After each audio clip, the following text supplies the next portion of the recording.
Good morning, friends. I am here with a new video. Topic communication, round 4. Before start, I would like to request you, if you are new on my channel, please subscribe my channel. 58 तक पिछले video में हो गए थे. चलो आज 59 से शुरू करते हैं. 59 the important limitation of the SMCR model is. दोस्तों इसका आंसर आएगा A. It lacks in feedback system.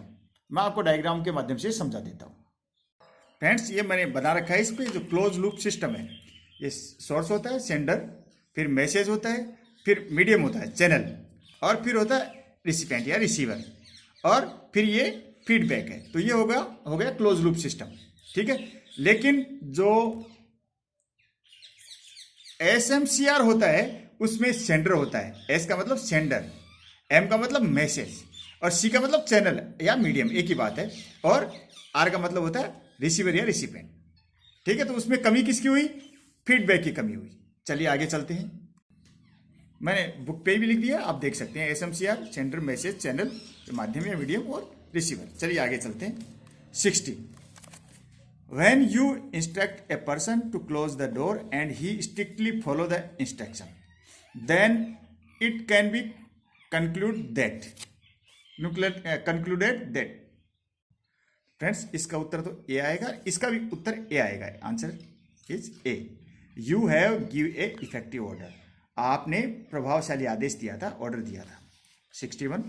When a person does not exactly follow your communication, it means कोई व्यक्ति आपके द्वारा संप्रेषित संदेश के अनुसार कार्य नहीं कर रहा है, या आपके द्वारा संदेश भेजा गया है उसका शब्द से सही पालन नहीं कर रहा, अनुसरण नहीं कर रहा.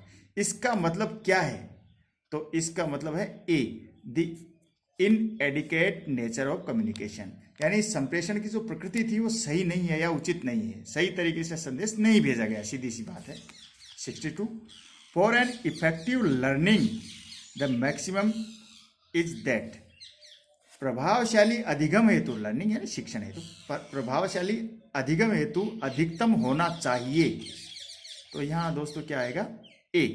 There should be provision of adequate feedback. वहां उचित पृष्ठ पोषण का प्रावधान होना चाहिए. पृष्ठ पोषण क्या? फीडबैक का प्रावधान होना चाहिए. 63. The psychological model of communication can be exhibited through the following flow chart.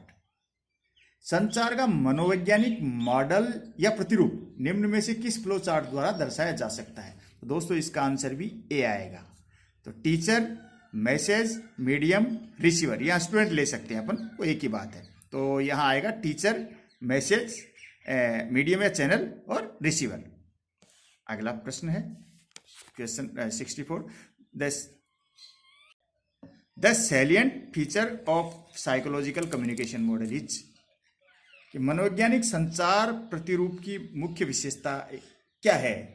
तो इसका उत्तर आएगा आपको A. Closed loop system. Friends ये पहले भी बता चुका हूं. क्लोज लूप सिस्टम क्या है? सेंडर होता है, मैसेज होता है, मीडियम होता है, और फिर रिसीवर होता है. फिर रिसीवर फीडबैक देता है कि हाँ किसी ने मैसेज भेजा, मैसेज टेलीफोन के माध्यम से आया, किसी और माध्यम से आया, यहाँ पहुंच गया तो ये कहा हाँ भाई पहुंच गया, तो फीडबैक हो गया.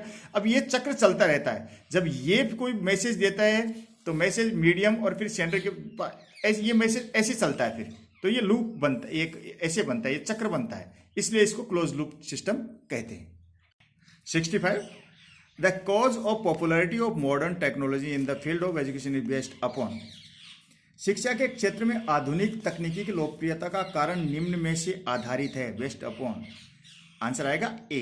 इंजीनियरिंग साइकोलॉजिकल मॉडल, अभियांत्रिकी मनोवैज्ञानिक प्रतिरूप. हिंदी वालों के लिए भी बताता चलता हूं, क्योंकि क्वेश्चन पेपर है वो हिंदी और इंग्लिश दोनों में आएगा. तो इंग्लिश वालों से निवेदन है वो हिंदी वाला देखें, हिंदी वालों से निवेदन है कि वो इंग्लिश वाला पोर्शन भी देखें, जिससे एग्जैक्ट उत्तर आप दे सकें. 66. Pre and compulsory elementary education indicates that India considers education.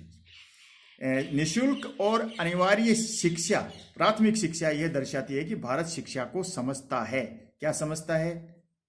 ये आंसर आएगा इसमें D. Unique investment in the present and future, कि वर्तमान में भविष्य के लिए विलक्षण निवेश यानी उत्तम निवेश समझता है। 67 which is the most appropriate that education in India today is so organised. निम्न में से सबसे अच्छे तरीके से ये दर्शाने वाला विकल्प कौन सा है कि भारत में शिक्षा बहुत संगठित है।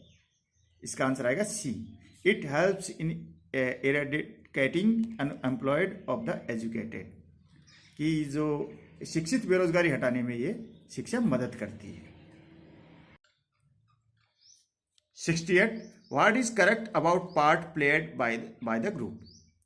तो समूह द्वारा निभाई जाने वाली भूमिका के संदर्भ में सत्य है, कौन सा सत्य है इसमें से। तो दोस्तों ये आप सभी पढ़ के देख लीजिए। Group are centres of emotional satisfaction, B group gives sanction to youth ideas, group are a major avenue of contact, और डी है ऑल ऑफ दिस। तो आंसर इसमें ये आएगा डी, ये सब सही है। ए है भावनात्मक संतोष के केंद्र हैं, बी है युवा विचारों को प्रोत्साहन देते हैं, सी है संपर्क स्थापित करने का मुख्य स्थान है। तो ये तीनों ही बातें सही है। चलिए 69 में चलते हैं। Of the following which is least important factor in the group formed by pre school children. तो प्री स्कूल के बच्चों के समूह निर्माण में सबसे कम महत्वपूर्ण कारक कौन सा होता है। तो इसमें आएगा सेक्स, ए, यानी लिंग वाला कारक है ना, सबसे कम महत्वपूर्ण है। जो छोटे बच्चे होते हैं ना, उनके ग्रुप निर्माण में प्री स्कूल चिल्ड्रन में इसका कोई महत्व नहीं होता है। 70 as generally classified the play group is considered. सामान्य वर्गीकरण के अनुसार प्ले ग्रुप को समझा जाता है। आंसर आएगा A, one of the primary group, प्राथमिक समूह में से एक। 71 में चलते हैं दोस्तों। Family, school, club, gymnasium, sports and games extra constitute social group which are known as। परिवार, विद्यालय, क्लब, व्यायामशाला, खेल आदि से संगठित समाज समूह पाए जाते जाने जाते हैं। कैसे जाने जाते हैं? तो दोस्तों इसमें temporary, permanent, state groups, dynamic, ये इसमें आएगा परमानेंट, बी आएगा permanent groups. 72 the main purpose of evaluative listening is। The main purpose of evaluative listening is, श्रवण का मूल्यांकित श्रवण का मुख्य उद्देश्य होता है सुनने का। तो इसमें टू एक्सेप्ट और reject an idea given to the listener, to evaluate the speaker's credibility and personality. तो और नन ऑफ दीज बोथ। तो इसमें आंसर आएगा C, both, A and B. 73 who believed that communication is a verbal process by which we understand others and reduce uncertainty through the use of symbols। किसका विचार था कि संसार एक मौखिक क्रिया है जो हमें एक दूसरे को समझते हैं तथा अनिश्चितता को कम करने के लिए चिन्हों, सिंबल्स का प्रयोग करते हैं। तो ये विचार है दोस्तों बी, डांस, फ्रैंक डांस है, उनका विचार है। ठीक है, डांस नहीं है ये, डांस है, frank dance. 74 the sentence that the speaker decide to communicate of the listener is. वह वाक्य जिसे वक्ता श्रोता को संप्रेषित करना तय करता है। वह वाक्य जिसे वक्ता है, स्पीकर है, डिसाइड करता है कि उसको कम्युनिकेट, सुनने वाले को ये संप्रेषित करना, भेजना है। तो वो क्या कहलाता है? वो कहलाता है मैसेज, वो संदेश कहलाता है कि ये मेरे को ये दूसरे को सुनाना है। वो चीज़ क्या कहलाएगी? संदेश कहलाएगी। जैसे मेरे को आज आपको ये शुरू में बात बताता हूँ कि ये फलाना वीडियो, ये तो एक संदेश हो गया है कि मैंने डिसाइड कर लिया आपको ये बात बताऊंगा। Thanks for watching till end. If you are new please subscribe my channel. आपको पसंद आया हो मेरा ये वीडियो तो please like, share and comment, लेकिन मर्यादित भाषा में कमेंट लिखिए क्योंकि आप पढ़े लिखे हैं, सभी लोग आपके कमेंट्स पढ़ते हैं, ध्यान रखिएगा। अगला वीडियो अवेयरनेस के बारे में होगा, ये फिर 4th राउंड खत्म हो जाएगा, फिनिश हो जाएगा, फिर हम 5th राउंड शुरू करेंगे। दोस्तों मेरे साथ बने रहिए और सारे वीडियो देखिए, हिंदी के भी देखिए, इंग्लिश के भी देखिए। आप अपना मीडियम मत देखिए, हिंदी का देखना है कि इंग्लिश का देखना है, कुछ नहीं, आप है ना दोनों बराबर, जो जितने भी मैं वीडियो डाल रहा हूँ वो सब वीडियो देखिए। आप बीएड कर रहे हैं तो भी देखिए, आप बीएससी बीएड या बीए बीएड कर रहे हैं तो भी देखिए, एक ही बात है, दोनों में बहुत बारीक सा फर्क है, कोई से प्रश्न कहीं से भी आ सकते हैं। थैंक यू, नमस्कार।